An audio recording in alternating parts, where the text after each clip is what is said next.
ओम शांति। 5 विकारों ने लाज खोई। अब पवित्र ब्राह्मण बन एक परमात्मा से नाता जोड़ो। गीत सुनाया, हे महादेव मेरी लाज रहे। ओम शांति। मनुष्य महादेव की महिमा गाते हैं, परंतु महादेव हम शिव को कहें या शंकर को? शिव को। महिमा सारी शिव की कहेंगे। देवों का देव महादेव, उन्होंने सांप त्रिशूल दिया है आकारी देवताओं को, हम तो नहीं देंगे। महादेव तो वह शिव ठहरा जो तीनों द्वारा कार्य कराते हैं। यह गीत भी पुरानी याद दिलाते हैं कि फिर से वह राज्य स्थापन करो। इस समय इन 5 विकारों ने लाज खो दिया है। सारी दुनिया की लाज खोई हुई है। ना पिता का पता, ना उनकी प्रॉपर्टी का पता। तो कहते हैं मेरी लाज, तेरा राज्य कायम रहे। जहां एक राजा रानी थे जिसमें मेरी लाज थी, अब वह तेरा राज्य कायम हो तो मेरी लाज कायम रहे। गीत की एक लाइन से कितनी बातें सिद्ध होती हैं। हम ही द्रौपदियां हैं जिन्हों को बाप ने नग्न होने से बचाया है। आना भी उस टाइम पर है जब लाज खोई हुई है। कलयुग के अंत में ही तो उनको आना पड़े, परंतु मनुष्य कहते हैं कलयुग अभी बच्चा है। इस ख्याल से तो अभी अधर्म और बढ़ेगा। यही सिद्ध करते हैं कि जब बिल्कुल बूढ़ा होगा तब आएगा। ऐसे तो नहीं कहते कि कलयुग जब छोटा हो तब आकर विनाश करे।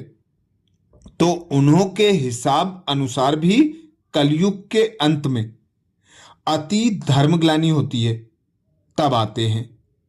द्वापर में तो रजो प्रधान था। अगर पहले से ही आकर ब्रेक देवें तो अधर्म बढ़े ही नहीं। तो फिर यह चक्र पूरा कैसे हो? चक्र को अंत तक चलना है तो उसको आकर रोक कैसे सकता? तो कब आया है? कुछ बुद्धि में ठहरता नहीं। शास्त्रों में तो मनुष्यों की मत है, अब हमें मिलती है परमात्मा की मत। भल सुनने वाले हम मनुष्य हैं, लेकिन बुद्धि तो परमात्मा की मिली है। तो परमात्मा को बरोबर आना ही अंत में चाहिए, जो आकर अंतिम संस्कार करे, नई दुनिया की आदि करे। तो महादेव उनको कहते हैं। वह खुद राजा महाराजा नहीं बनते, लेकिन स्थापना करते हैं। नाम उनका होता है। यह बातें अब हमारे पास है। इसकी भेंट में कहते कि दुनिया वाले बेचारे जानते नहीं कि कौन से राज्य में हमारी लाज रहेगी। शंकर के लिए भी लिखा है, शंकर पार्वती का स्वयंवर हुआ तो समझते उनका राज्य चला। लेकिन वह तो हैं आकारी देवताएं, राज्य तो साकार देवताओं का चला है। वह साकार में तो आते ही नहीं है। दुनिया तो समझती जब से नर नारी बने हैं तो यह विकार भी चलते आए हैं। इस बिगर दुनिया नहीं चल सकती। लेकिन देवताओं को कहते हैं संपूर्ण निर्विकारी। निर्विकारी प्रवृत्ति भी चली है ना। उन्होंने तो बहुत कहानियां बना दी हैं। सत्यनारायण की कथा, अमरनाथ की कथा बनाई है। अनेक कथाएं अथवा कहानियां हैं। वास्तव में तो कहानी उनकी एक ही है। सत्यनारायण भी वही परमात्मा है। अमरनाथ भी परमात्मा को कहते हैं। वह एवर अमर है, नाथ उनको ही कहेंगे। सत्य नारायण भी वह है जो सत्य बताते हैं। ब्रह्मा विष्णु शंकर का भी भेद बताने वाला परमात्मा है।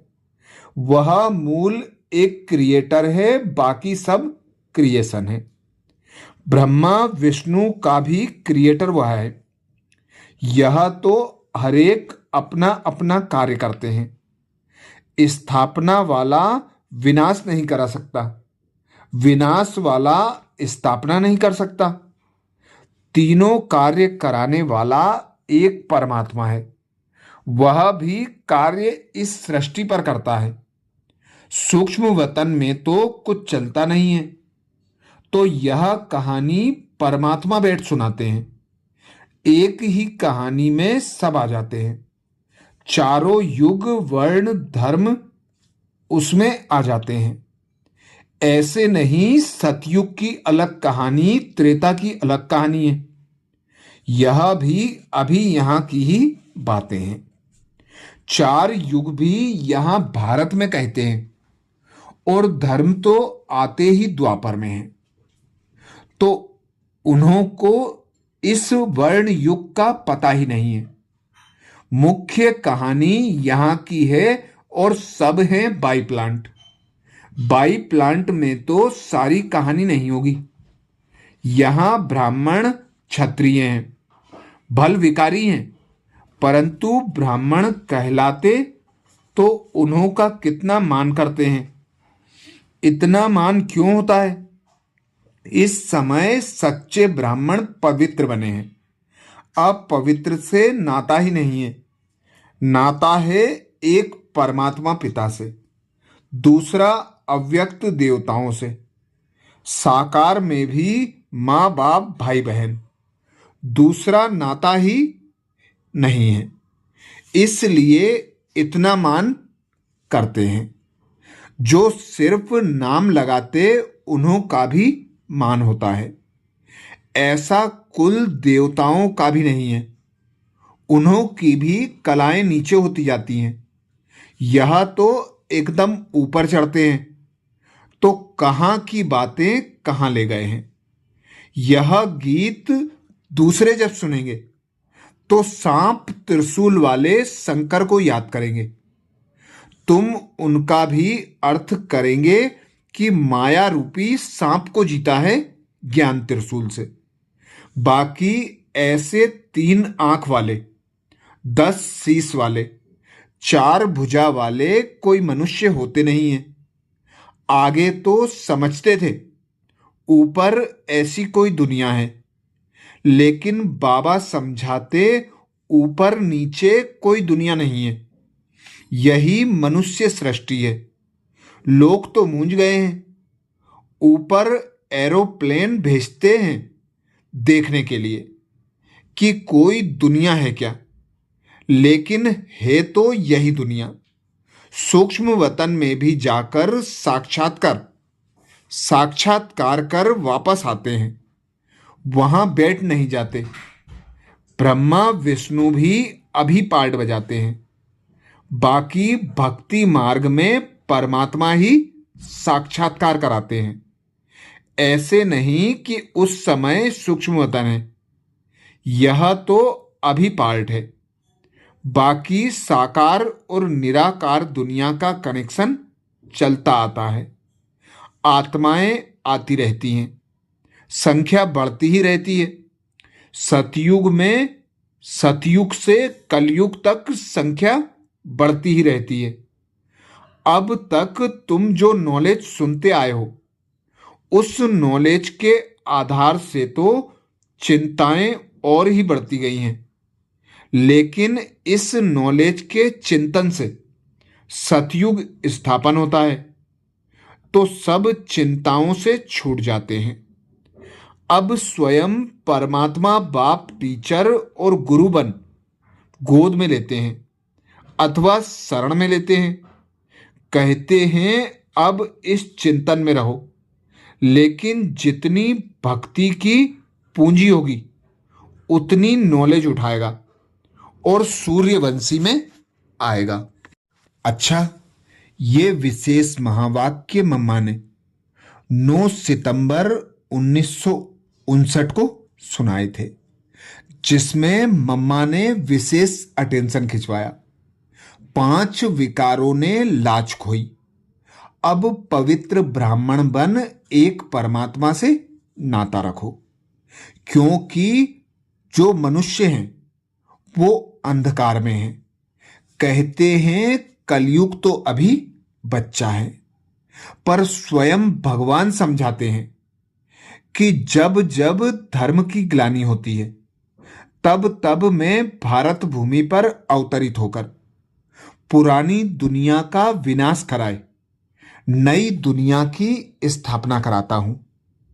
इसका मतलब यह हुआ कि अब कलयुग का अंत और सतयुग की स्थापना चल रही है। जैसे जैसे समय नजदीक आता जाता, वैसे वैसे स्वयं भगवान पिता परमात्मा ब्राह्मण बनाकर 5 विकारों से मुक्त कराकर पवित्र ब्राह्मण बनाकर पवित्र दुनिया की स्थापना कराते हैं। इसीलिए स्वयं भगवान कहते हैं 5 विकारों ने लाज खोई, अब पवित्र ब्राह्मण बन एक परमात्मा से नाता जोड़कर पवित्र दुनिया सतयुग की स्थापना करो और उच्च पद को प्राप्त करो। दुनिया तो समझती है जब से नर नारी बने तब से विकार चलते आए हैं, लेकिन भक्ति में भी देवताओं की महिमा करते हैं कि संपूर्ण निर्विकारी, तो निर्विकारी अर्थात विकार पर जीत पाने वाले, तो वह दुनिया भी निर्विकारी दुनिया कही जाती है। ऐसे ही मनुष्यों ने अनेक कहानियां बनाई हैं, अनेक देवी देवताओं के चित्र बनाए हैं।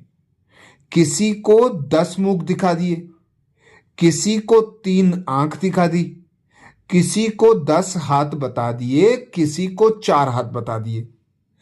ऐसे मनुष्य होते नहीं।